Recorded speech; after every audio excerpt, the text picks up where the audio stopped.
Hey everyone! In today's painting tutorial I show you the full process from start to finish about how to paint a realistic portrait with watercolors and color pencils. The only additional thing that you will need to complete the flower portion of this portrait is white gouache or white acrylic paint. If you only want to paint the portrait portion, however, you won't even need that.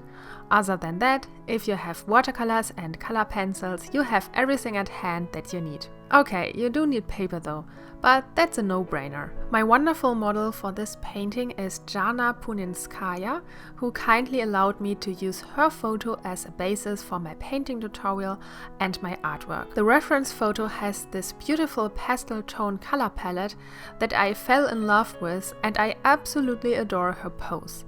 I felt, however, that the photo looked a bit distorted perspectively, maybe because of the camera lens or the angle in which the picture was taken. So I decided to make a preliminary sketch of the photo that I could later use for my final watercolor painting. Normally I just trace my reference photo onto my watercolor paper, but this time I wanted to change a couple of small things, so I did a sketch instead. I also wished to give her more doll-like proportions, like a smaller hand and larger facial features like eyes and lips, so making a sketch was the best way for me to accomplish that. Because it is so hard to film sketching, I decided to do a digital sketch instead, which is so much easier to record. For sketching, I use an old children's pen tablet called Bamboo that is probably more than 10 years old already, but it still does its job. This proves to me that you don't need the fanciest tools all the time. Since I didn't need a flawless drawing for my artwork, a simple sketch worked perfectly fine for me. Here you can see my unimpressive digital sketching skills, by the way. I just use a basic brush and an eraser in order to get this sketch done. The huge advantage with drawing digitally is that you can just copy or paste parts of the drawing, flip it, make proportions of your drawing larger or smaller without having to erase everything. I found that aspect particularly helpful, and I might think about making more preliminary sketches this way. I did encounter some difficulties while drawing her hand though. I wanted it to be smaller, and I also wanted to improve the posture of her fingers, which was very challenging. I was especially glad to have chosen to draw it in Photoshop, otherwise I would have had a huge erasing mess and would have probably even destroyed the paper. After a lot of trial and error, I settled down with a pose that I felt happy with and continued with the rest of the sketch. After having completed the drawing, I tried out different crops to find the best format for my painting. Then I printed the sketch out onto normal printing paper and used graphite transferring paper to trace it onto my watercolor paper. The paper that I used for this sketch is Arches hot pressed paper. Normally I use Fabriano hot pressed paper, but I like both brands for my artworks. Due to its smooth surface, hot-pressed paper is a good solution if you want to combine watercolors and color pencils in the same artwork. By the way, I have listed all materials that I used for this artwork in the description of this video, with links where to purchase them. I decided to use the Prima Marketing Watercolors Confections Pastel Dreams palette, because my reference picture had a lot of pastel tones and almost no blacks or dark tones whatsoever. I extended the palette only by adding indigo blue watercolor from Schwinke to be able to mix some of the darkest values of this painting. But you don't need to buy this color palette for painting this or any other portrait. Any other watercolor brand or palette is perfectly fine to do the job too. In this case, because the palette has many pre-mixed pastel tones, I felt it would simplify the mixing process, so I choose to work with this palette. In addition, I thought it is a good palette for beginners because it is very affordable. I think it costs only about $15 or $20 on Amazon. But you need to check Amazon though. Sometimes they have ridiculously high prices, and generally you have to wait a couple of days or weeks for the prices to go down again. Now, after the preparations are finished, we can finally start the painting process. Yay! I'm always so excited to make the first brush stroke. I started off by filling in the main colors of this piece. In this case, we have lots of pinks and very light gray, blue and green tones. I dampened the space behind the portrait portion with water before I went into it with pinks and blues. Then I mixed a light green-yellow tone as the basis for her face. When observing the reference photo, I noticed that the lightest value is a grayish green instead of white, what one would assume. If you want to render your artwork as closely as possible to your reference, make sure to compare the values. Determine which tone is the lightest and which tone is the darkest.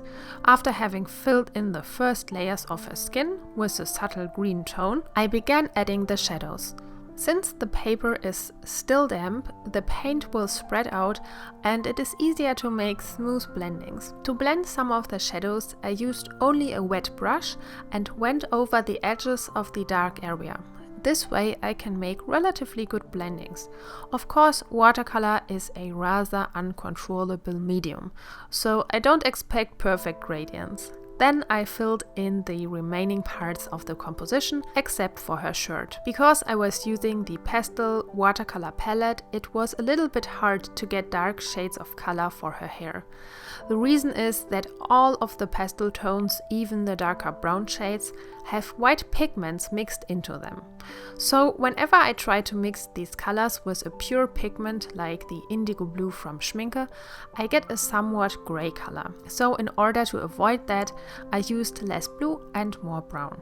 Then I dampened the roses and added drops of pink in them so that it could bleed out and build a basis for my rose painting technique that I will use later on in the video. I continued with adding some darker hair strands with the round Neptune watercolor brush size 9. Seriously, these brushes became my favorite ones. I ordered a whole set because I'm so impressed with them. My friend TRACY gifted them to me and I am eternally thankful for that. Check out her art and her books. I put a link down in the description. Then I filled in the upper lip and because it needed to dry first, I added a subtle layer of shadows on the borders of the face. For the shadow colors, I used turquoises, pinks, green and yellow in order to get a range of natural skin tones. If you want to accomplish a more or less realistic portrait, keep in mind that skin has thousands of different colors. In a bad photograph, 90% of these colors can get lost, so try to improvise and use your own skin as a reference, or exaggerate the colors you can see in your reference picture. This way you can incorporate more colors in your painting. After having added some of the skin tones, I continued with filling in her eyes with an icy blue tone. Later on, I completely changed it and made it darker, but now where I see the footage, I do prefer this lighter tone and I will try to keep that in mind for future artworks. For the lips, I added a dark shade of red and left those spaces untouched that are a highlight on the reference picture. Then I added a contour around her eyes, filled in some of the hair in her eyebrows and added more shadows along her cheeks, the nose and eyes. When painting with watercolors, you can always decide if you want to have a smooth gradient or a harsh edge. Sometimes I really like the loose and harsh edges that occur when the watercolor dries, so I don't try to smooth out every brush stroke that I do. Next, I added a contour around her irises and darkened her eye colors too. Then it was color pencils time! Yay! I really love this part of the painting process because I can work out any kinks and can correct little mistakes that I am not able to do with watercolors. However, it is very easy to get lost in this process, and in the past I tended to cover my complete watercolor work with pencils and I didn't leave any of the beautiful effects that watercolor creates, which I adore so much. So in order to avoid that, I stay focused and try to determine which areas really need layers of color pencils and which not. I also start with a super light color so that I can build up the values slowly from light to dark. I used earth tones and flesh tones from polychromos and put several layers of pigments on top of each other to recreate an effect that resembles skin tones. I started with the borders of the face and slowly built up shadows until I reached the midtone value on my reference photo. The nose and the eyes were the most challenging part of the face for me. Every nose has a weird shadow beneath it and it's hard to get it just right. To solve these kinds of problems, I start with a very light color and I also try to simplify any shapes that I am able to recognize. Here, with her nose, we have this odd triangular shape that starts at the tip of the nose and then continues down to the nostrils. But it also has a dent in its tip and at the bottom, so a really difficult shape to spot. But once you have seen it, you can recreate it and make it a bit clearer than it looks in real life. Getting to know different shapes and simplifying them makes your life easier. You can use straight lines and geometric shapes to help to make the forms simpler. Next came the eyes. To render according to the reference, I first made sure to blur their outlines into the surrounding skin. When I work on the lash lines, I use red and orange tones because in this area of the face you can see more blood vessels, so I make sure to represent those colors in my artworks too. Then I added darker shades at the corner of the eyes to give them more depth. It is crucial to keep your pencil sharp because otherwise the texture of the paper will be even more significant than it already is. With hot pressed paper you get the smoothest version of the watercolor paper available, but it still isn't as smooth as drawing paper, so there will be visible grain. In order to attenuate that, I use various colors from the Luminance series from Caran d'Ache. These wax-based color pencils blend much of the color pencils and add a layer of wax on your artwork. Here as well, I am careful to not add them everywhere on my composition. I worked a lot on the eyes and eyebrows and made sure to blend every feature of the face in the surrounding skin tone. For example, if you draw an eyebrow, you don't have the eyebrow color right next to the skin tone. Instead, there's a subtle gradient between the two features, like a blurry area that connects them. So whenever I add color pencils and they look a bit too bold, I try to add those blurry lines around them with the help of the Luminance pencils. Next, I worked on the roses. At first, I established the darkest tones. You don't need to follow this order though, you can add them later on too. Then I mix midtones in various shades and try to follow the shapes of the reference photo. I never try to paint every individual petal though. That would take forever. Instead, I squint my eyes and try to determine the most significant shapes and forms and paint only them. Now we need the white gouache or white acrylic paint. Gouache is opaque watercolor that reactivates when touched with water. I prefer that over acrylics because I can wipe the paint off if I'm not happy with my work. But acrylics work just as fine. The goal is to add depth to the flowers and to make them look dynamic and soft. I use different flat brushes and tilt them in various directions in order to get brush strokes that resemble the flower petals. Make sure that you use enough white paint so that you don't get a dry brush effect, unless you want that, and also don't use too much of it either. The paint built up very quickly and I oftentimes ended up with a thick piece of paint on my artwork which didn't look very pretty. To get pink shades from the white paint, just mix a bit of red watercolor into it. This way I can vary which color the flower petals will get.